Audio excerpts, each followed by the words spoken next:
Et en l'occurrence, il a été, on en parlait avec Gilles Harlet, qui dirige le conservatoire et qui l'a énormément couvé, on peut dire comme ça.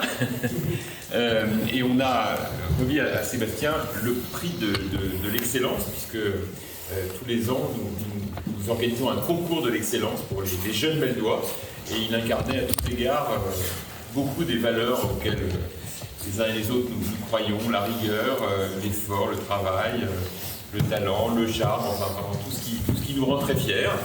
Et Sébastien a composé pour aujourd'hui un programme absolument remarquable de musique ancienne principalement, mais avec aussi quelques surprises plus contemporaines, avec un piano et un clavecin, un exercice tout à fait remarquable. Voilà. Donc je voulais simplement vous dire que pour un maire, c'était une grande fierté d'avoir un artiste de son talent, de sa jeunesse, et je suis persuadé qu'il va faire une carrière absolument exceptionnelle, même au-delà de nos frontières melloises. Voilà. Donc je voulais vous dire qu'on va vivre un moment formidable en l'écoutant. Je ne vais pas pouvoir tout entendre malheureusement parce que les programmes de maire les samedis c'est chargé, mais je voulais quand même venir quelques instants parce que c'était une manière pour moi de lui donner plein de bonnes ondes. Voilà. Je crois qu'on peut l'applaudir. Et le voici.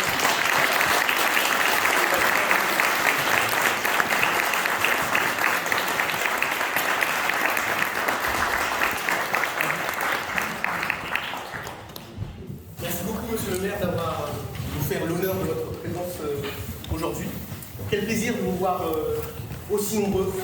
Je sais ô combien Sébastien a travaillé pour ce concert et c'est un honneur et un plaisir de vous voir tous ici réunis. Aujourd'hui, on est tous réunis pour assister à ce récital autour de deux instruments, le clavecin et le piano. Ces deux instruments paraissent assez similaires vus de loin comme ça, de par les claviers, ces deux instruments à clavier, et par les cordes qui vibrent et qui génèrent le son. Mais en fait, ça s'arrête, les points communs s'arrêtent là parce que ces deux instruments sont finalement très différents et c'est l'objet de ce récital. Les premières différences, on peut les voir. Il y a deux claviers sur le clavecin, il n'y en a qu'un seul sur le piano. Il y a deux pédales sur le piano et il n'y en a pas sur le clavecin. Ça, c'est les premières différences. Et ce récital va vous permettre de constater les nombreuses différences de ces deux instruments. Et juste pour commencer en préambule de ce récital, on a d'un côté le piano. Le piano, c'est la mécanique du piano, les cordes sont frappées. C'est ce qui donne le son un peu doux, un peu rond du piano. Et surtout, c'est un instrument qu'on a l'habitude d'entendre et le son nous est familier. De l'autre côté, on a le clavecin, qui est un instrument beaucoup plus ancien, avec un son beaucoup plus pointu, beaucoup plus incisif, pardon. Et pareil, c'est un instrument qui est plus rare, peu commun, et qu'on va découvrir durant ce récital. Et juste avant, pour clôturer cette introduction, j'aimerais partager avec vous une image, une analogie qui a été faite par un claveciniste actuel. Le clavecin, il compare ces deux instruments à du chocolat. Le piano, c'est le chocolat au lait. C'est quelque chose d'assez rond, d'assez réconfortant, qu'on a tous aimé tout de suite. Et le clavecin, c'est plutôt le chocolat noir. Sans faire offense au clavecin et sans dire que c'est amer, c'est quelque chose qui demande peut-être un peu plus d'effort au tout début quand on l'écoute. Et donc, sur cette anecdote, je vous souhaite à toutes et à tous une excellente dégustation musicale et je vous demande d'accueillir très chaleureusement Sébastien.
ce qui a été dit à l'instant par Cédric.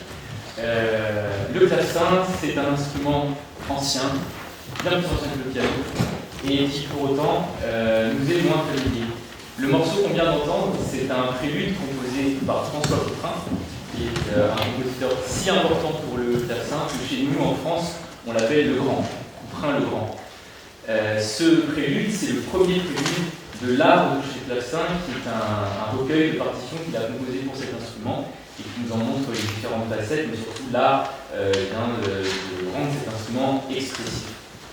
Lors de ce récital, je vais vous proposer un panorama musical autour des deux instruments que sont le clavecin et le piano, traités de manière égale et qui nous permettra d'en voir les différents aspects, mais aussi de les mettre en dialogue, ce qui est assez rare. Le morceau que je vais vous interpréter maintenant est un des plus anciens composés pour le clavecin. Il est attribué à un certain Sweelinck et s'inspire des danses de la Renaissance. Vous reconnaîtrez donc des rythmes dansants, festifs, joyeux, sur lesquels Sweelinck nous propose une série de variations. Ce morceau s'intitule Ballo del Gran Duca, c'est-à-dire le bal du grand duc.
Je l'ai dit tout à l'heure, le clavecin est bien plus ancien que le piano. Il a régné sur la période qu'on dit baroque, c'est-à-dire en gros à partir de 1600 jusqu'à 1750. À partir de 1750, un nouvel instrument qui est sous la partition, c'est le piano. Alors le piano de 1750 il est un peu différent du piano que nous avons à présent, mais la mécanique est la même. Cédric l'a dit tout à l'heure, les cordes sont frappées, le son est plus doux, il est plus onctueux, et surtout il permet de faire des nuances. Le clavecin peut le faire de manière plus limitée, c'est-à-dire qu'on peut très difficilement jouer très doucement ou très fort. On peut essayer de composer, compenser, mais on ne pourra pas faire de nuances franches. Avec le piano, ça devient possible. C'est une là qui tient son nom. Piano, ça signifie doux, et forte signifie fort. Il s'appelle donc le piano forte. Aujourd'hui, on l'appelle simplement le piano.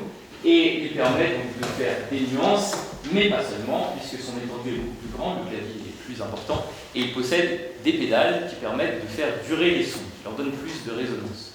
Le morceau que je vais vous interpréter maintenant, c'est un morceau du 19e siècle, donc on est bien après Selig. C'est un morceau composé par Edvard Grieg, qui est un compositeur norvégien. Et ce compositeur norvégien est un compositeur très important pour la Norvège. Il a été compositeur national, il a fondé l'école nationale de musique du pays. Mais c'est aussi un compositeur qui n'était pas spécialement friand de mondanité, contrairement à sa femme, qui organisait très souvent des réceptions à la maison. Cette maison, elle s'appelle Trollhagen, ce qui signifie la butte au troll.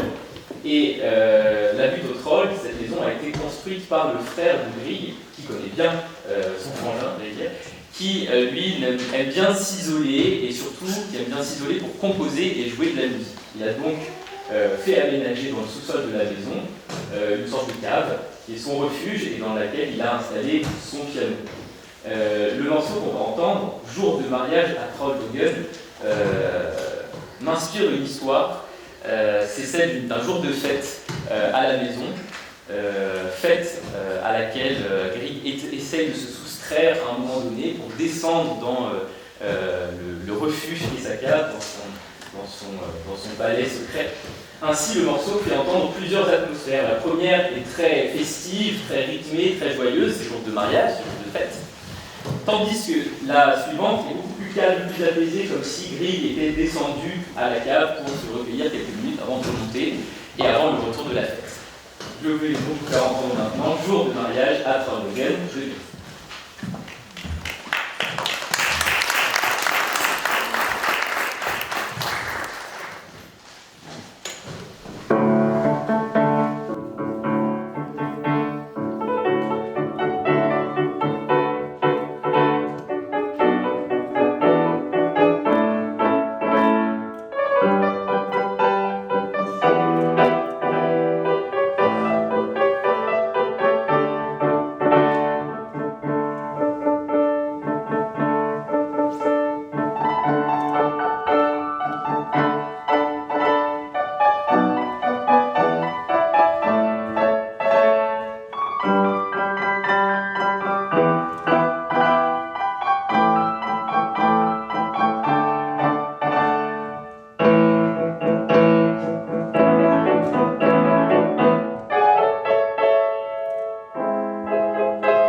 séparément le timbre, c'est-à-dire la sonorité de ces deux instruments. Vous avez remarqué que le piano peut être beaucoup plus puissant, les sons peuvent être beaucoup plus longs, avec une résonance beaucoup plus importante que le clavecin. Et je t'expliquais tout à l'heure que à partir de 1750 environ, la période classique, le piano avait progressivement remplacé le clavecin. Et c'est effectivement ce qui s'est passé. Le clavecin a été un peu mis de côté pendant 150 ans. Un fabricant de clavecin me parlait une fois, non pas de remplacement, mais d'éclipse. Le piano aurait éclipsé le clavecin avant qu'il ne refasse surface au XXe siècle et qu'on recommence à s'y intéresser. Alors on les a entendus séparément, ce sera intéressant à présent de les entendre simultanément. Alors jouer en même temps des deux instruments à cette distance serait compliqué. Je vais donc regagner le clavecin et au piano, je vais appeler mon ami qui est musicien, Jason Julio.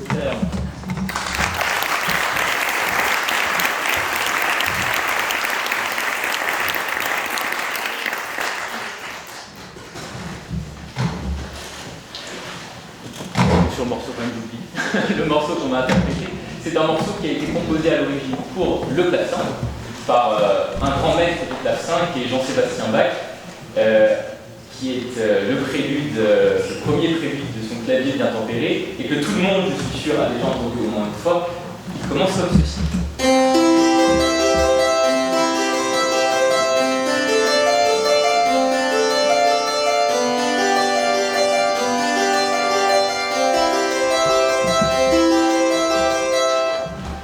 Prélude, très simple mais très beau et très bien construit, a inspiré de nombreux compositeurs après Bach.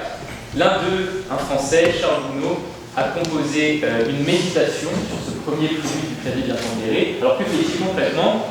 Il garde tel quel le prélude de Bach, il ne change pas une note, presque, et il ajoute par-dessus une petite mélodie qui entre en résonance, qui entre en harmonie avec le prélude de Bach, et il le fait plus de 100 ans après la mort du grand maître.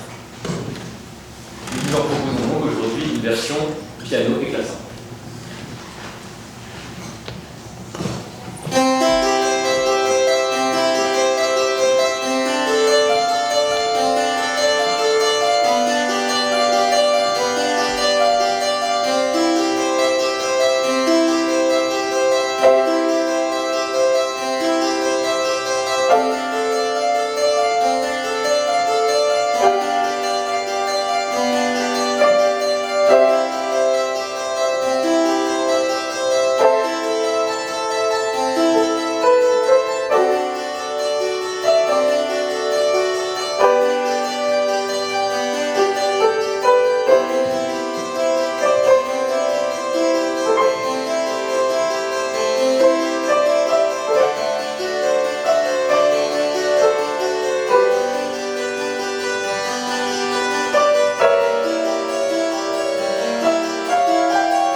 Revenons donc à Bach, Jean-Sébastien Bach. Jean-Sébastien Bach était et est encore pour beaucoup de musiciens un grand maître, un maître presque insurpassable, mais lui-même à son époque avait bien des mentors, des maîtres spirituels. L'un d'eux était Dietrich Buxtehude. Ce n'est pas le nom le plus familier peut-être, et pourtant Bach avait parcouru plus d'une centaine de kilomètres à pied pour aller rencontrer le grand maître et apprendre auprès de lui l'art du clavecin, de l'orgue, mais de l'écriture en général. Le morceau qu'on va entendre maintenant est une toccata composée par Buxtehude à l'époque précisément où Bach est venu le trouver. C'est une toccata très lumineuse, très riante, qui a influencé Bach dans les toccatas de la même époque. Je vous propose donc d'écouter maintenant la toccata en sol majeur de Buxtehude.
parlais tout à l'heure du retour du clavecin à partir du XXe siècle.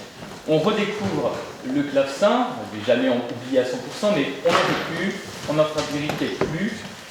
Et au XXe siècle, s'intéressant à la musique de Bach mais aussi d'autres, eh bien, on éprouve le besoin de jouer sur des instruments d'époque, la musique composée durant l'ère baroque. Au XXe siècle, on commence aussi à construire de nouveaux clavecins, censés être plus puissants, et en effet, ils sont plus puissants. Ils sont très différents des clavecins historiques, mais ils permettent l'émergence de nouvelles formes de musique, conjointement à l'explosion d'un autre art qu'est le cinéma. La musique que je vous propose maintenant, c'est une musique de film qui a été composée par Kilar pour le film d'animation Le Roi et l'Oiseau, dans les années 50. Et dans ce film, Kilar utilise de manière tout à fait originale le clavecin et le piano. Alors, Le Roi et l'Oiseau, c'est l'histoire qui met donc en scène un roi, un monarque, et dans l'imaginaire collectif, en effet, le clavecin est associé à cet univers-là. C'est un instrument d'Ancien Régime, c'est l'instrument des salons, c'est l'instrument de Louis XIV, de Versailles. Et dans le dessin animé, donc, Kilar emploie le clavecin au moment où le roi est présent. La musique que je vous propose maintenant s'inscrit dans une scène du film cruciale. Le roi s'endort paisiblement, la musique sera donc calme et douce, mais tout à coup, deux personnages font leur apparition, c'est la bergère et le ramoneur. La bergère et le ramoneur étant les deux personnages du conte de Perrault dont le film s'inspire. Et bien, au moment où la bergère et le ramoneur font leur apparition, c'est le piano qui prend le relais. Le piano, c'est la jeunesse, c'est la vitalité dans le film. Et la partie musicale qui leur est consacrée est une course-poursuite, une course folle qui propose donc un rythme très différent. Le clavecin, c'est le sommeil du roi. Le piano, c'est la cavalcade des amoureux.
parlant de François Couperin, en rappelant combien il comptait pour nous, Français, et à tel point qu'on le surnommait le Grand. Le problème que moi je vois, c'est que quand on nomme François Couperin le Grand, on ne réalise pas le tort, ou du moins on ne réalise pas qu'on minimise d'autres Couperins, parce que Couperin c'est une grande famille de musiciens, dont le berceau est tout près d'ici, à Chaumangry, c'est à 30 km de Meaux. Et François Couperin avait de nombreux musiciens dans sa famille, et notamment un oncle qui s'appelle Louis Couperin. Louis Couperin, c'est un compositeur dont la carrière a été beaucoup plus courte, puisqu'il n'a vécu qu'une trentaine d'années, il écrit beaucoup moins de musique, mais sa musique est d'abord, moi je trouve très belle, bien sûr, mais elle est aussi très originale et très profonde. Je vous propose deux morceaux maintenant, que je vais jouer au clavecin, donc. Deux morceaux. Le premier morceau est un prélude dit non mesuré. On a entendu tout à l'heure le prélude de François Couperin, on a entendu le prélude de Bach.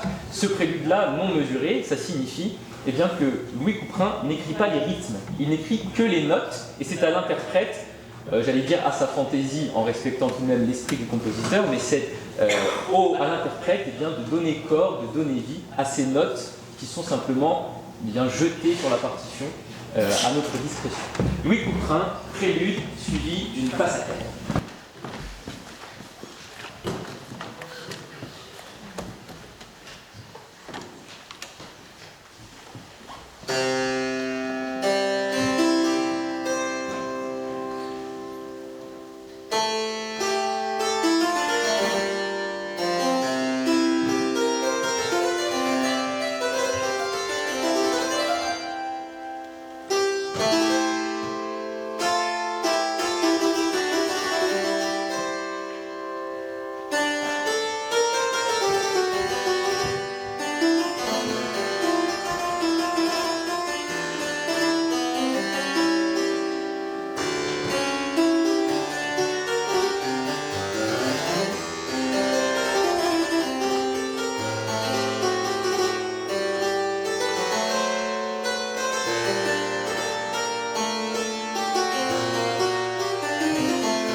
c'est un collage. C'est un assemblage. Sur le programme, vous avez peut-être pu lire Stravinsky, suivi de Purcell. Les deux compositeurs vivent à presque 3 siècles d'écart. Purcell est un compositeur anglais de la période baroque, célèbre pour ses opéras. La mélodie qu'on va entendre de lui est d'ailleurs inspirée d'un air de ces opéras. Et Stravinsky, quant à lui, est un compositeur du XXe siècle, russe mais installé en France pendant très longtemps, qui est un auteur de musique symphonique, de musique de ballet aussi, L'Oiseau de feu, Le Sacre du printemps et d'autres. Et Stravinsky a connu une période dite néoclassique dans les années 1920, où il s'intéresse au répertoire ancien, notamment au répertoire baroque, avec des compositeurs comme Pergolèse par exemple. Et on sent dans son écriture, et notamment dans son écriture pour piano, une très forte influence de ces musiques-là. Les deux morceaux, finalement, sont très loin, très éloignés dans le temps, mais très proches du point de vue de l'esthétique. Et c'est pour ça que j'ai choisi de les assembler ce soir dans un diptyque tout à fait original, on va dire, qui met donc en parallèle Purcell, XVIIe siècle, et Stravinsky, XXe siècle. Et pour ça, je vais encore me déplacer vers le piano cette fois.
tout à l'heure de Jean-Sébastien Bach, que Gounod avait repris pour sa méditation sur le premier prélude du clavier bien tempéré, mais aussi à l'occasion de sa rencontre avec Buxtehude, le grand maître, pour qui il avait marché une centaine de kilomètres à pied. Une autre histoire au sujet de Bach s'impose à ce stade du concert. Je m'apprête à jouer une musique qui, elle aussi, s'inspire du premier prélude du clavier bien tempéré de Bach. Sur le programme, vous avez peut-être lu Lupertz sur un prélude de Bach 1991. En fait, il y a une œuvre qui se dissimule derrière ce titre, puisque Lupertz, c'est le vrai nom d'une artiste qu'on connaît beaucoup mieux sous le nom de Morane.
Bien, restons sur Bach.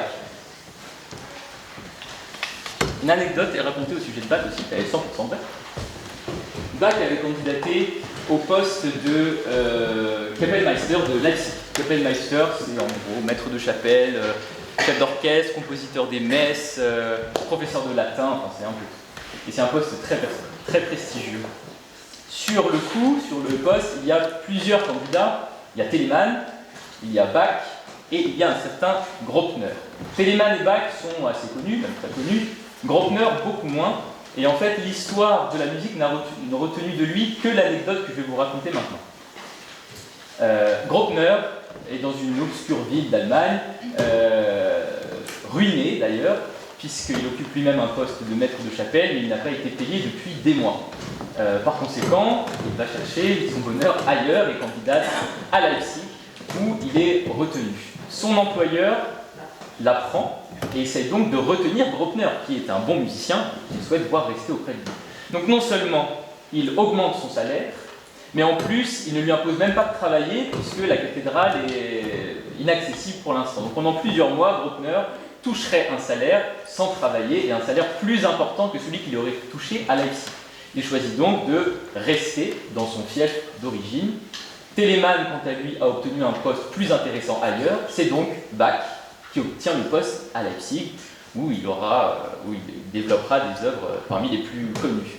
L'histoire a donc retenu de lui, a retenu de Graupner, qu'il était Poulidor. De toute façon, c'est le second qui n'a pas eu le poste à Leipzig, alors qu'en fait l'histoire est plus compliquée que ça. Il a eu le poste, il s'est désisté, et finalement c'est Bach qui l'a eu. Graupner, aujourd'hui, on le joue très peu, on le connaît très peu. J'ai donc choisi de jouer l'une de ses œuvres. Il s'agit de la partita Julius en ré majeur, Julius pour le mois de juillet.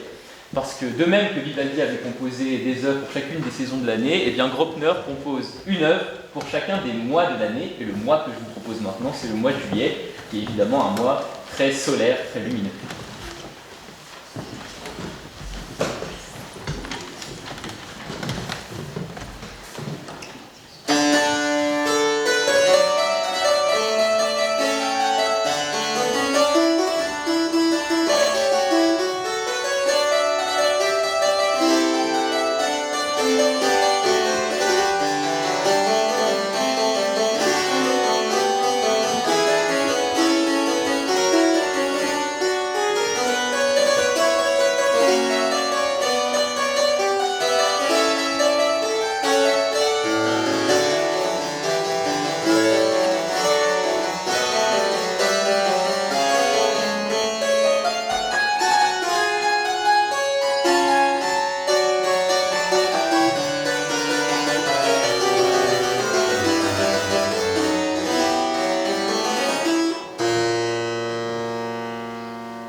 dernier morceau du concert qui arrive nécessite un petit changement de disposition de la salle, puisque nous allons mettre côte à côte le piano et le clavecin.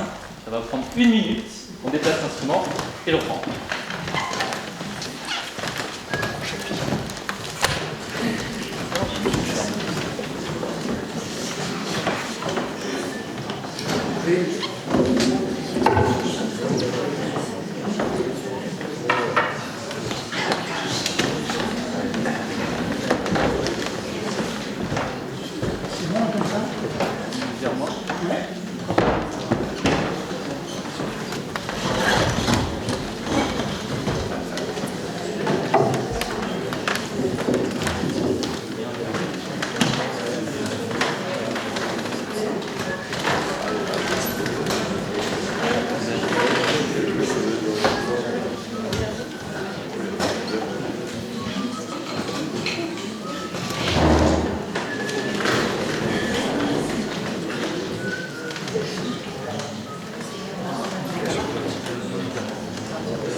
Le morceau qui vient, c'est une création personnelle qui se fonde sur une mélodie que j'avais composée au lycée. Ce que vous allez entendre en fait, c'est une improvisation à partir de cette mélodie pour piano et clavecin en même temps.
musicale avec nous. Le concert touche à sa fin. Si vous souhaitez échanger à l'issue du concert, je vous propose de se retrouver à la sortie, devant le musée. Nous pourrons échanger plus amplement de ce que vous avez entendu, mais aussi d'autres choses. Merci beaucoup et à bientôt.